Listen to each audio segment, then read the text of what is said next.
May kambing na tayo sa bagong farm. Well, not quite. Kaya naisip namin, dalhin kaya natin ang ating mga kambing. Namasyal lang sila para manginain. Maraming nangyari ngayong araw. Binisita kami dito ng pamilya ko at may simpleng kainan. At on the best, tapos na ang bakod natin. As in, tapos na. Okay, natapos na natin ang ating bakod dito sa farm. Tara!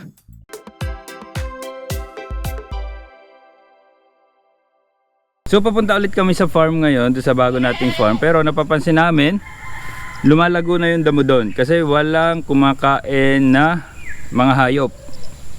Kaya naisip namin, dalhin kaya natin ang ating mga kambing.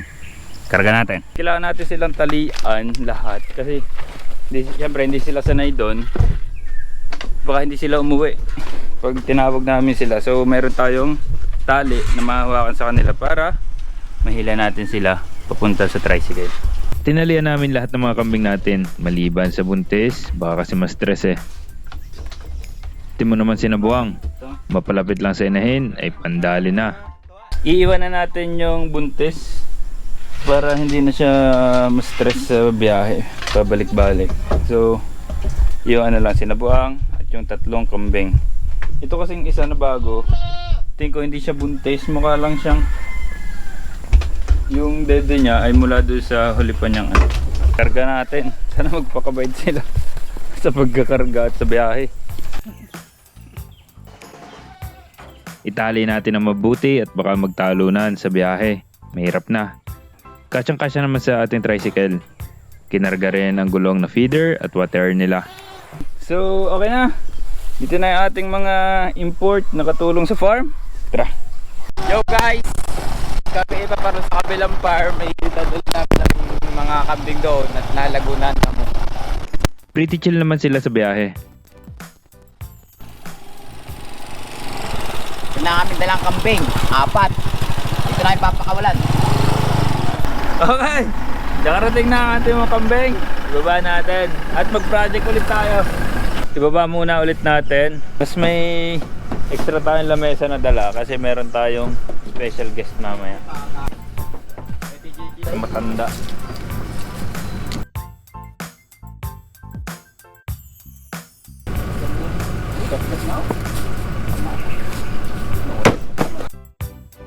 Isa sa pinangangambahan ko na mangyari dito sa farm ay ang mawala ng kuryente ng mahabang oras nang meron akong sisiw dito sa brooder, lalo na yung first 5 days. Nako, napaka-sensitive ng mga sisiw on that days. Pero dahil meron tayong EcoFlow River Tree Max Plus ngayon, hindi na ito pangamba. Dahil kaya-kaya nitong i-power yung ating brooder. Ang EcoFlow River Tree Max Plus ay isang portable power generator. It can easily power these devices. 0. Yan, 25 watts.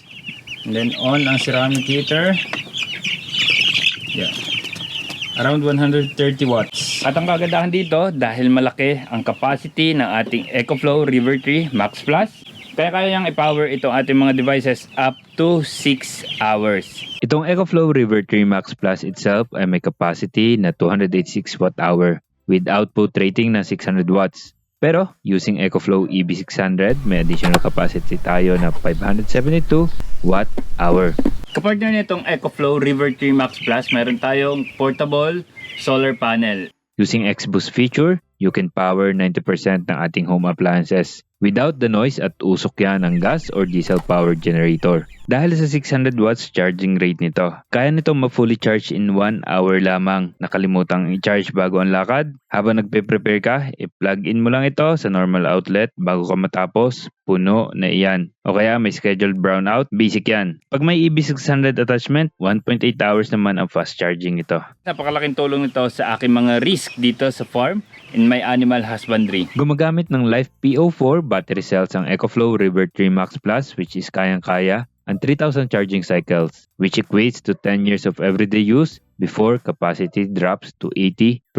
Hindi na ako kakabahan na ang aking mga sisiw ay maaaring manghina o mahirapan sa kanilang brooding stage. Nasa comment at description ang coupon code para sa 5% off, at pag nag-follow ka sa official store ng EcoFlow, meron ka pang additional 300 pesos voucher. Yung ating kambing naman, ang ating ibaba, hindi muna natin sila papakawala, itatali muna natin sila kasi kung saan pumunta at hindi natin sila makita, hindi kasi sila familiar pa dito, kaya mas maganda na yung maingat.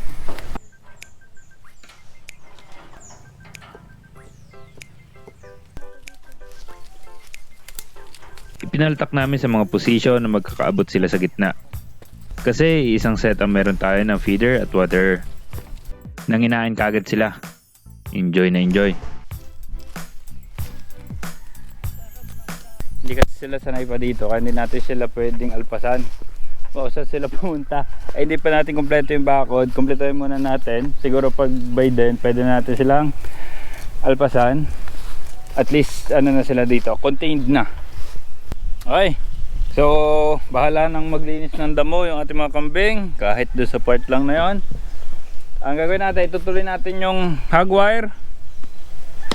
Dalawa nag-hagwire, dalawa nagbabarbar. Kami ni Jayman sa hagwire at si John Paul at Alan sa barbwire. Ginagawa silang kakapahamakan.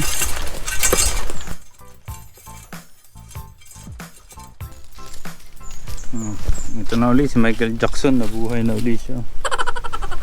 Ating taga tali ng ating kawad.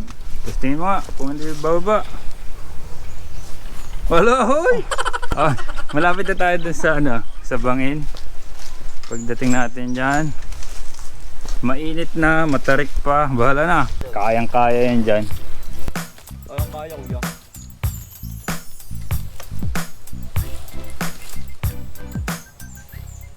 Nandito na tayo sa bangin. Ilalapag na natin. Okay, Alan. Game? Game. Yo! Diretso. Ito rin katapusan ng hagwire. Duduksan natin. Ayan ang ating hagwire. Pababa na rin siya.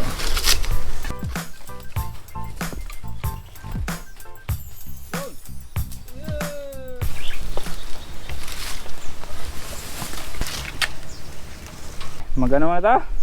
Merienda muna. Pakainit. Orange juice na tinimpla sa kaserola. Aros. Puto. Guto ga ito.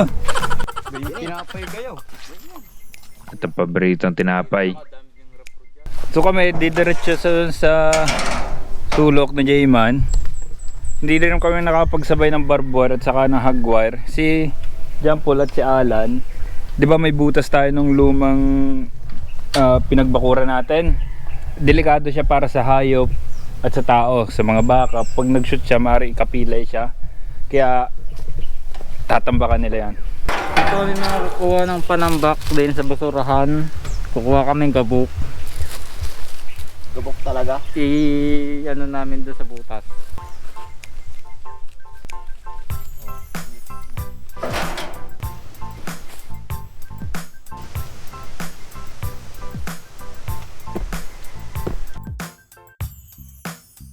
Nandito na kami sa bangin. Medyo mainit, pero wala ka na kasing malilim na part, so laban na ito. Napaka-challenging talaga dito sa bangin. Kitang-kita naman. Kumukuha ko ng balance habang hinihila ang hagwire. So yung inilatag na hagwire, ililiban ko papunta doon para maidikit ko siya doon sa mga kawayan.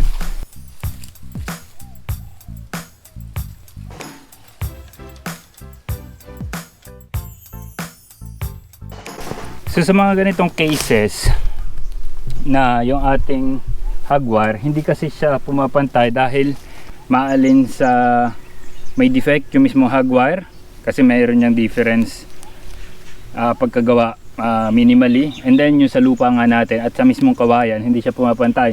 Minsan may kailangan tayo habulin na ganitong kalus. So ang ginagawa dyan, kailangan lang nating i-bend equally lahat. Nasa ganon, mahapit siya ng maganda.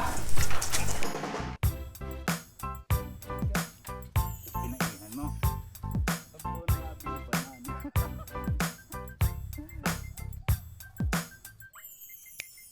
Tinapos na rin ni John Paul ang kanilang assignment kasi sila nagbabarbwire. Naghiwalay kami saglit dahil hindi possible na sabay kami magtrabaho sa side na to. At ang kambing natin, ayun, chill na chill pa rin. At nag-enjoy sa kanilang kinakain. Habang tinatapos namin ang sa mainit na part, dumating na ang aking pamilya. Mga kapatid ko, pamangkin, basta lahat sila. Hindi na nagluto ng ulam, bumili na lang.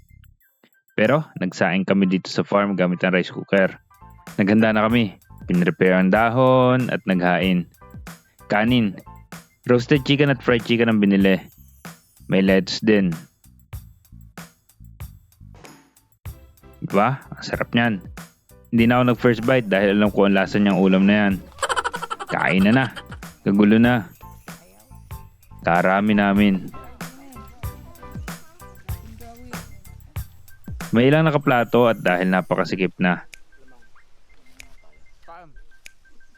Binisita ko ulit ang mga kambing. Wala ng tubig kaya nilagyan ko. Mukha naman sila talaga masaya dito sa bagong farm. Napaka-ideal talaga dito eh.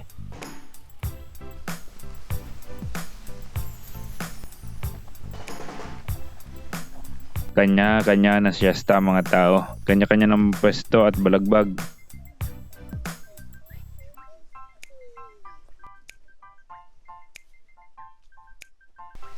Nang may malakas na ulit, nagsimula na ulit kami maglagay ng hagwar. Ito medyo mahirap po. Nakaangat siya. Hindi na natin siya habulin. Magana na lang tayo dun sa ilalim. Lalagay tayo ng pang puno.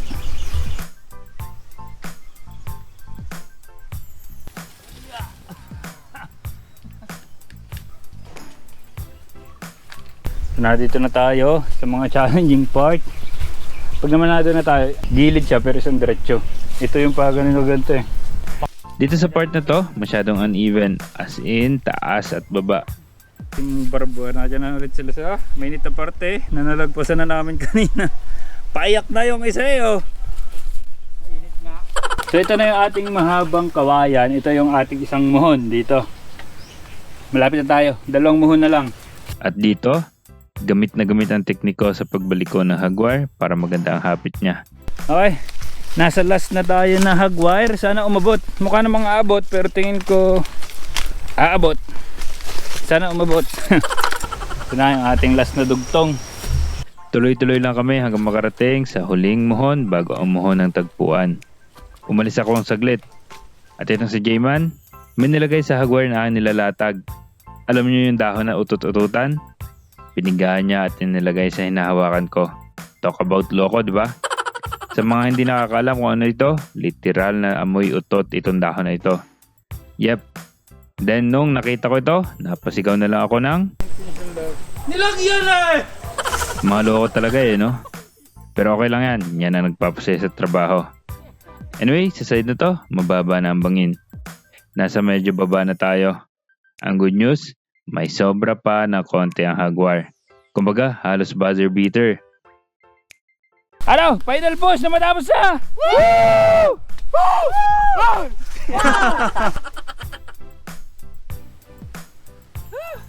At ang pagsasara ng ating perimeter fence.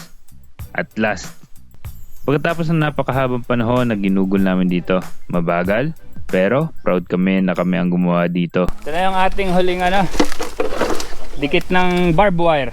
Tapos natin yung hagwire. Ito yung barbed wire natin. Sinakay namin ang mga kambing sa tricycle ulit. Needless to say, ayaw namin na mawala sila dito. Okay, natapos na natin ang ating bako dito sa farm. At last, makakapag-project na tayo na sunod. At pauwi na rin ang ating mga kambing matapos niyang mamasyal dito. At makatikim ng damo dito. Mukha naman sila nag-enjoy. Tingin nyo. Oh, busog na. Busog. Okay, until the next project. Yun lang, maraming salamat. Subscribe and peace! Woo!